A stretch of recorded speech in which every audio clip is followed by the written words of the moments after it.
Sud 98.9, Centre 97.3, Est-Ouest 91.7.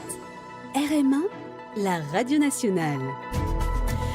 RM1, it's 9 o'clock.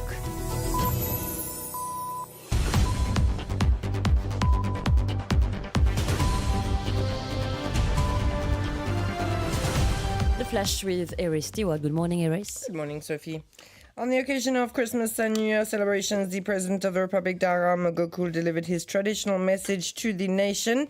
He reflected on the commitment made at the start of his mandate to remain close to the population and attentive to citizens' concerns, an engagement he says he has honoured by staying connected to realities on the ground. He reaffirmed that the fight against drugs remains a top priority for the office of the President. The President also urged the government to remain attentive to public concerns. He referred to two major state visits during the year, those of Indian Prime Minister Narendra Modi and French President Emmanuel Macron, which, according to him, highlight Mauritius's international standing and potential. Meanwhile, the Bishop of Port Louis, Jean-Michel Giron, recalled in his Christmas message yesterday that the season celebrates light and peace, encouraging people to hold on to hope despite hardships. He also warned of what he described as a worrying level of violence in society and called on Mauritians to continue moving forward together, respecting diversity to build a more just, united and caring nation.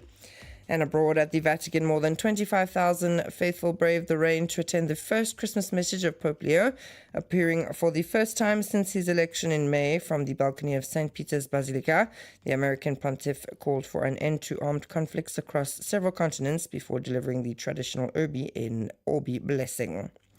In other news, Ashwin Lukiram has been appointed chairman of the Independent Broadcasting Authority, the body responsible for regulating the audiovisual sector in Mauritius. A lawyer by profession, he practices at Galvin Glover Chambers, specializing in civil and criminal litigation, insurance law, labor law, and family law. He is also the brother of Kevin Lukiram, Labour Party MP for constituency number 12, Maibo Plaine Magnon. An autopsy conducted by the police forensic pathologist has concluded that Paul-Claude Duval died from septicemia following intracranial injuries. The 81-year-old resident of Vakwa passed away on 24 December after spending a week in hospital following an assault. A neighborhood dispute is believed to be at the origin of the incident. The suspected aggressor has since left the country, and the CID of Vakwa is handling the investigation.